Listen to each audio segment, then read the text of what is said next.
പാവസ് വ്ളോഗ്സിൻ്റെ പുതിയ വീഡിയോയിലേക്ക് എല്ലാവർക്കും സ്വാഗതം. അപ്പോൾ നമ്മൾ ഇന്നലെ നിർത്തിയത് ജർമ്മൻ ബോർഡർ കിടക്കുന്നിടത്താണ്. നമ്മളത് ജർമ്മൻ ബോർഡർ കടന്ന് സ്വിറ്റ്സർലൻഡിലേക്ക് പോയിക്കൊണ്ടിരിക്കുകയാണ്.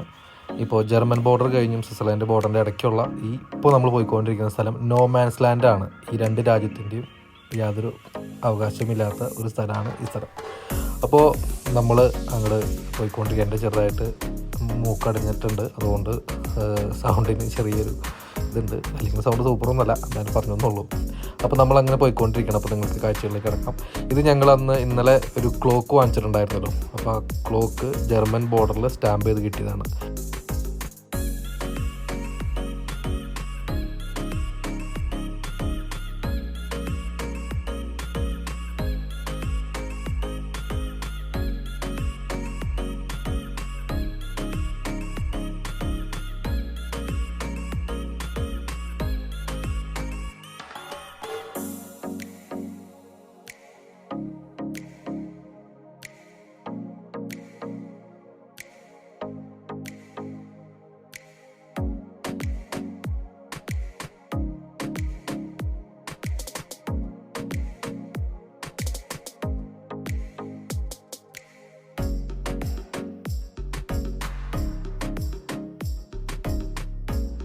അങ്ങനെ നമ്മൾ സ്വിറ്റ്സർലൻഡ് ബോർഡറിലേക്ക് എത്തിക്കൊണ്ടിരിക്കുകയാണ്. നമ്മൾ ആ കാണുന്നതാണ് സ്വിറ്റ്സർലൻഡ് ബോർഡർ.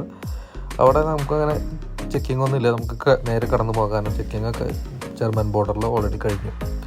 അപ്പോൾ നമ്മൾ സ്വിറ്റ്സർലൻഡ് ബോർഡർ കടന്ന് നമ്മൾ അങ്ങനെ സ്വിറ്റ്സർലൻഡിലേക്ക് പോവുകയാണ്. കുറേ നാളത്തെ ആഗ്രഹമായിരുന്നു ഞങ്ങളുടെ സ്വിറ്റ്സർലൻഡ് ഒന്ന് കാണാമെന്നുള്ളത്. അങ്ങനെ ആഗ്രഹം സാധിക്കുകയാണ്. ഞങ്ങളങ്ങനെ പുതിയ രാജ്യത്തേക്ക് ഞങ്ങൾ കടന്നു. വളരെ സന്തോഷമാണ്, വളരെ എക്സൈറ്റഡ് ആണ്. അതിമനോഹരമാണെന്നാണ് നമ്മൾ കേട്ടാണ്. അപ്പോൾ അതൊക്കെ ശരിയാണോ എന്നുള്ളത് ഇനിയുള്ള കാഴ്ചകൾ നമുക്ക് കാണാം.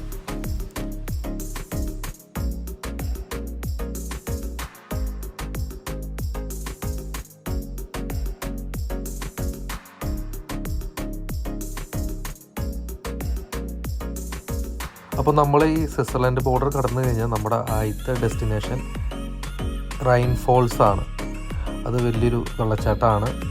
സ്വിറ്റ്സർലൻഡിൽ ഭയങ്കര ഫേമസ് ആയൊരു വെള്ളച്ചാട്ടമാണ്. സ്വിറ്റ്സർലൻഡിൽ വരുമ്പോൾ നിങ്ങൾ ഒരിക്കലും മിസ് ചെയ്യാൻ പാടില്ലാത്ത ഒരു വെള്ളച്ചാട്ടത്തിൽ പ്രധാനപ്പെട്ട ഒരു വെള്ളച്ചാട്ടമാണ്. അപ്പോൾ അതിൻ്റെ കാഴ്ചകളിലേക്ക് നമുക്ക് കിടക്കാം. ഇത് ജർമ്മൻ ബോർഡർ കഴിഞ്ഞ് അധികം സമയമൊന്നും വേണ്ട, ഒരു അരമണിക്കൂറിനുള്ളിൽ തന്നെ നമ്മൾ അവിടേക്ക് എത്തും. അപ്പോൾ നമ്മൾ അവിടേക്ക് എത്താറായി.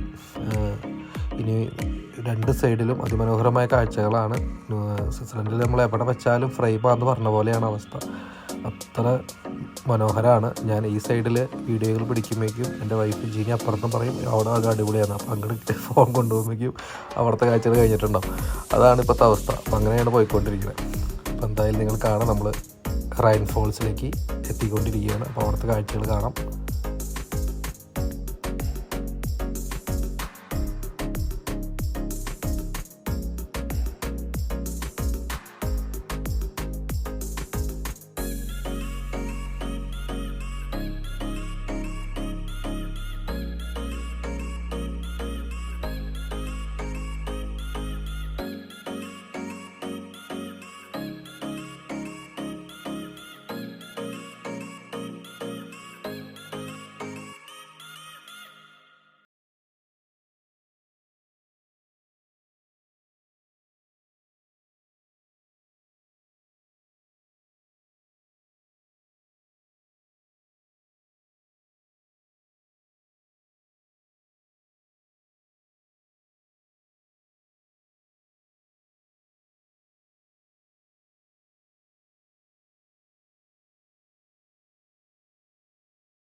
പക്ഷേ സ്വിറ്റ്സർലൻഡിൽ ഏറ്റവും കൂടുതൽ ടൂറിസ്റ്റുകൾ വരുന്നത് ഇന്ത്യക്കാരാണ്. ഇന്ത്യൻസാണ് ഏറ്റവും കൂടുതൽ ഗ്രൂപ്പായിട്ട് ടൂർ വരുന്നത് ഇവിടെ. അതായത് ഇവിടെ ഇതിപ്പോൾ ഞങ്ങളിപ്പോൾ UK കൂടുതലെന്നെങ്കിലും നമ്മുടെ ഇന്ത്യയിൽ നിന്ന് ഒരുപാട് ടൂർ കമ്പനികൾ ഇപ്പോൾ വരുന്നുണ്ട്. ഒരുപാട് ആൾക്കാർ ഇപ്പോൾ പണ്ടത്തെ പോലെ നല്ല നാട് കാണാനൊക്കെ ഇറങ്ങി തുടങ്ങി. അപ്പോൾ അതിൻ്റെ ഒരു ഇത് നമുക്കിവിടെ ശരിക്കും കാണാം. അതായത് നമ്മൾ എവിടെ പോയാലും ഇന്ത്യൻ റെസ്റ്റോറൻറ്റ് കാണാം. ഏത് സ്ഥലത്തും ചില സ്ഥലത്തൊക്കെ ഹിന്ദിയിൽ എഴുതി വെച്ചാണ് കാണാം. അപ്പോൾ അതായത് സ്വിറ്റ്സർലൻഡിൽ ഇന്ത്യക്കാർ ആണ് ഇവിടുത്തെ മെയിൻ ഒരു ബിസിനസ് സ്രോതസ്സ്. അപ്പോൾ നമ്മളെ ഒരുപാട് ആൾക്കാരെ കാണും നമ്മളിവിടെ ഇന്ത്യൻസിനെ. സ്വിറ്റ്സർലൻഡ് നമ്മൾ എവിടെ പോയാലും അത്രമാത്രം ഇന്ത്യക്കാരെ നമുക്ക് കാണും.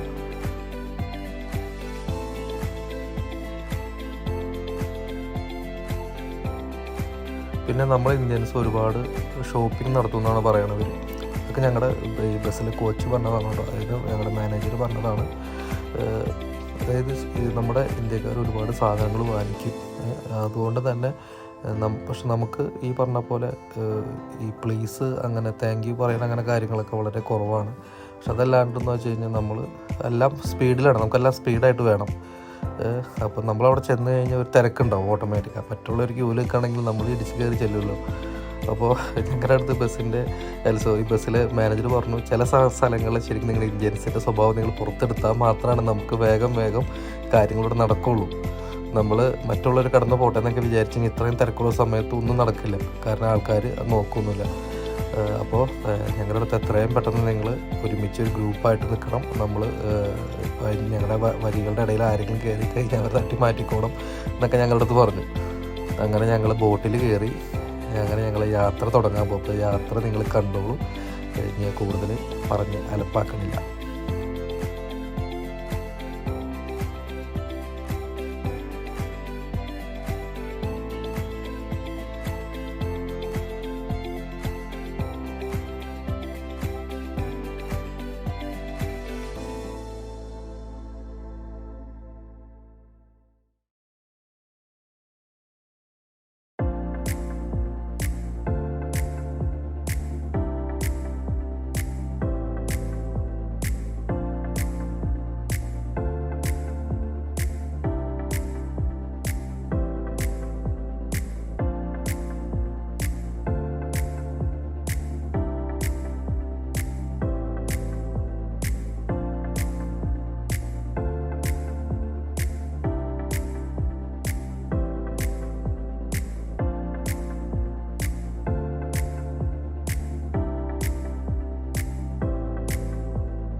മൂത്തോടെ ഇരുന്നോട്ടോ, മൂത്തോടെ ഇരുന്നോട്ടോ.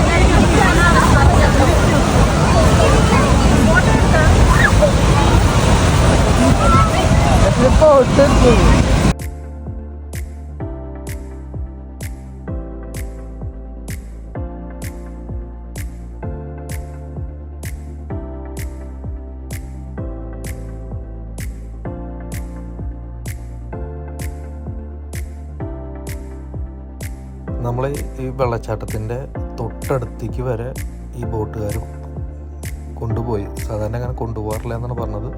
പക്ഷെ ഞങ്ങളെ 3 പ്രാവശ്യം കൊണ്ടുപോയി. ഞങ്ങൾ ഒരുമിച്ചൊരു പ്രൈവറ്റായിട്ടൊരു ബോട്ട് ബുക്ക് ചെയ്തുകൊണ്ടായിരിക്കാം.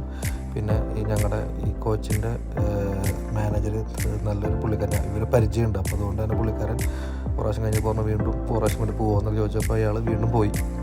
അപ്പോൾ അങ്ങനെ ഒരു ഇതുണ്ടായി. അതുകൊണ്ട് ഞങ്ങൾക്ക് ഇത്തിരി നല്ല വീഡിയോസൊക്കെ എടുക്കാൻ പറ്റി.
ഇതിൽ കണ്ട മീനുകളുടെ പേരൊക്കെയാണ്. ഇതിലാകെ എനിക്ക് മനസ്സിലായത് കാർപ്പിൻ്റെ പേര് മാത്രമാണ്. ബാക്കിയുള്ള അതൊന്നും എനിക്ക് മനസ്സിലായില്ല.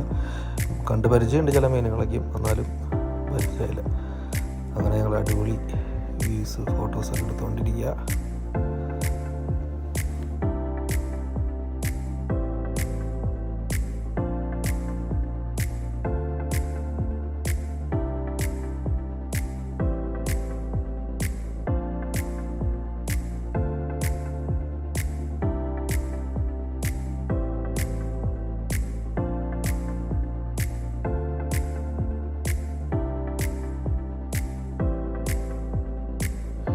അങ്ങനെ നമ്മൾ അവിടുത്തെ കാഴ്ചകളും അവിടുത്തെ ബോട്ടിങ് എല്ലാം കഴിഞ്ഞു. വളരെ എൻജോയ് ചെയ്തിട്ട് ഞങ്ങൾ ഒരുപാട് ഫോട്ടോസും എല്ലാവരും നന്നായിട്ട് എൻജോയ് ചെയ്തു. എല്ലാവർക്കും ഭയങ്കര ഇഷ്ടമായി. അത്രയും അതിമനോഹരമാണ്. നമ്മൾ നേരിട്ട് കണ്ടാലാണ് അത് മനസ്സിലാവുള്ളൂ. ഇതിൽ വീഡിയോയിൽ കാണുമ്പോൾ നമുക്ക് എങ്ങനെയാണെന്ന് അറിയില്ല. അത്ര അടിപൊളിയാണ്. ആ വെള്ളത്തിൻ്റെ കളറാണെങ്കിൽ വെള്ളമൊക്കെ വളരെ പനിനീര് പോലത്തെ വെള്ളമെന്ന് പറയില്ല, അതുപോലത്തെ വെള്ളമാണ്. നല്ല കാലാവസ്ഥയായിരുന്നു, വലിയ തണവൊന്നും ഉണ്ടായിരുന്നില്ല. അങ്ങനെ നമ്മൾ അവിടുത്തെ കാഴ്ചകളൊക്കെ കഴിഞ്ഞ് നമ്മൾ ലൂസൻ എന്ന് പറയുന്ന ഒരു സിറ്റിയിലേക്ക് പോയിക്കൊണ്ടിരിക്കുകയാണ്. അവിടെ ഒരു ലാൻഡ് മോണുമെൻ്റ് ഉണ്ട്. പിന്നെ അത്യാവശ്യം നല്ല ഫേമസ് ഒരു സിറ്റിയാണ്. ഒരു താഴ്വാരത്ത്, ഒരു മലയുടെ താഴ്വാരത്തുള്ള ലേക്കും അതിനോട് ചേർന്നുള്ള ടൗൺഷിപ്പൊക്കെ ചേർന്നിട്ടുള്ള ഒരു അടിപൊളി സിറ്റിയാണ്. അപ്പോൾ അവിടേക്കാണ് നമ്മൾ പോണത്. അതോടുകൂടി നമ്മൾ ഇന്നത്തെ വീഡിയോ നമ്മുടെ അവസാനിക്കും.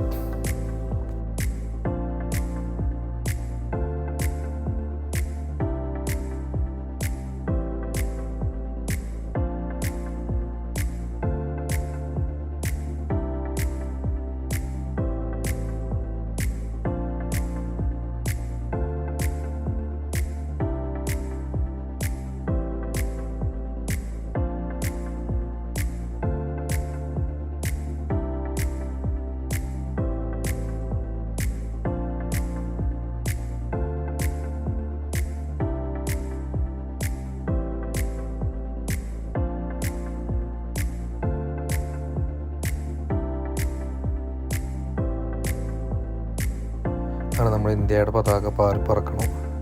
അതൊരു ഇന്ത്യൻ ഹോട്ടലാണ്. ഒരുപാട് ഇതുപോലെ ഇന്ത്യൻ ഹോട്ടൽസ് ഉണ്ട് കേട്ടോ. നമ്മുടെ ഇന്ത്യക്കാരെ ടാർഗറ്റ് ചെയ്തുകൊണ്ട് അത്രമാത്രം ബിസിനസ്സാണ് ഇവിടെ നടക്കുന്നത്. ഒരുപാട് ഇന്ത്യൻസ് ഉണ്ട്. ഇന്ന് തന്നെ നമ്മുടെ സ്റ്റാർ ടൂർ എന്ന് പറയുന്ന ഒരു ഏജൻസി വഴിയാണ് ഞങ്ങൾ വന്നത്. അവിടെ നിന്ന് മാത്രം 34 ബസ് കോച്ചസ് ഉണ്ട്. നേപ്പാളിൽ നിന്നുള്ളവരും ഏഷ്യൻസും ഒക്കെ ചൈനീസും ഒക്കെ ഉണ്ട്. ഒരുപാട് ആൾക്കാരുണ്ട്. അതിനേക്കാളും കൂടുതൽ നമ്മുടെ ഇന്ത്യൻസാണ് കൂടുതലും ഉള്ളത്.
അങ്ങനെ ഞങ്ങൾ അവിടുത്തെ പരിപാടിയൊക്കെ കഴിഞ്ഞ് ഞങ്ങൾ ഒരു ഐസ്ക്രീം കഴിക്കാനായിട്ട് ബാറ്റ്ച്ച്മാൻ എന്ന് പറയുന്ന ഒരു സ്ഥലത്തുനിന്ന് കയറി.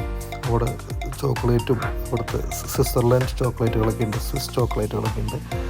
ഞങ്ങൾ ഓൾറെഡി കസാൻഡ്ര എന്ന് പറയുന്ന അവിടുത്തെ ഒരു ഈ സൊവനീറുകളും ഒക്കെ വെക്കുന്ന ഒരു ഗിഫ്റ്റ് ഷോപ്പുകളുണ്ട്, വലിയ അവിടെ ഒരുപാടുണ്ട്. അങ്ങനെ ഞങ്ങൾ അവിടെ നിന്നാണ് ആദ്യം കുറച്ച് ചോക്ലേറ്റും കുറച്ച് 2-3 ചോക്ലേറ്റൊക്കെ വാങ്ങിച്ചു. പക്ഷേ അവിടെ ഈ പറഞ്ഞ പോലെ ഒരു ചോക്ലേറ്റിന് 15 ഫ്രാങ്ക് ആയിരുന്നു. ആ സെയിം ചോക്ലേറ്റ് ഇവിടെ 12 ഫ്രാങ്ക് ഉണ്ടായിരുന്നു. എന്താണ് അവിടെ 2 കടയും തൊട്ടപ്പുറത്തിപ്പുറത്താണ്, പക്ഷെ എന്താണ് ഇത്ര പൈസ വ്യത്യാസം എന്ന് വെച്ചാൽ എനിക്കറിയില്ല. അങ്ങനെയുള്ള ഇതുണ്ടായിരുന്നു. പക്ഷെ നല്ല ഇത് അടിപൊളി ഷോപ്പാണ് കേട്ടോ ഇത്. നിങ്ങൾ ഇവിടെ വരാണെങ്കിൽ ഈ ഷോപ്പിൽ നിന്ന് തന്നെ ചോക്ലേറ്റും കാര്യങ്ങളൊക്കെ വാങ്ങിക്കാൻ നോക്കാം.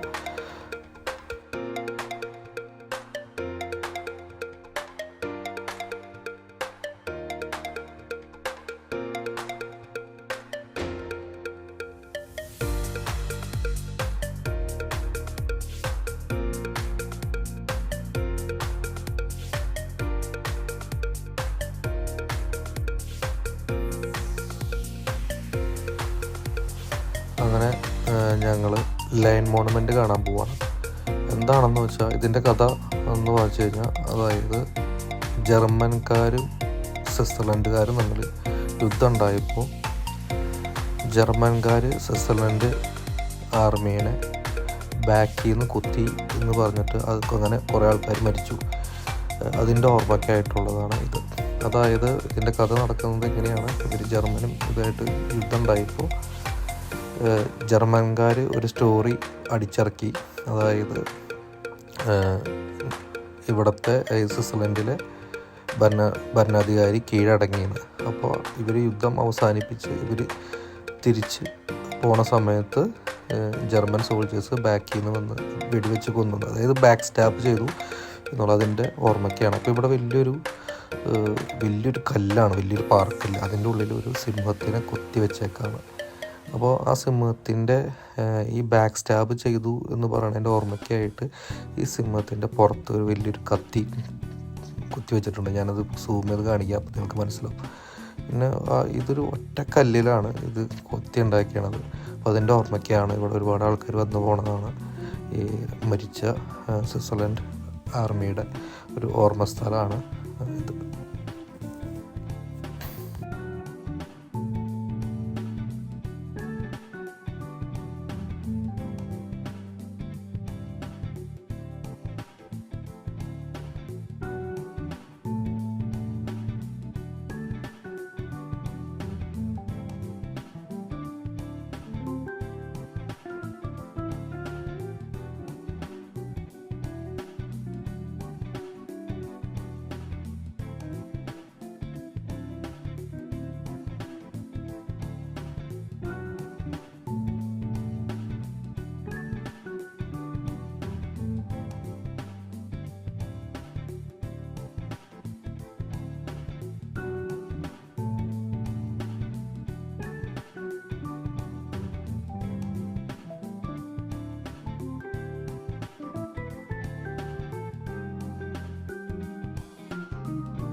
അങ്ങനെ നമ്മൾ ലൂസൻ സിറ്റിയോടും വിട പറഞ്ഞു. നമ്മൾ ഇവിടെ നിന്ന് തന്നെയാണ് ഭക്ഷണം കഴിച്ചത്.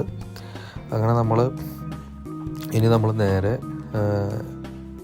നമ്മുടെ ഹോട്ടലിലേക്ക് പോയി നാളെ രാവിലെ മൗണ്ട് ടിറ്റിൽസ് എന്ന് പറയുന്നത് ഒരു സ്ഥലത്തേക്കാണ് പോണത്.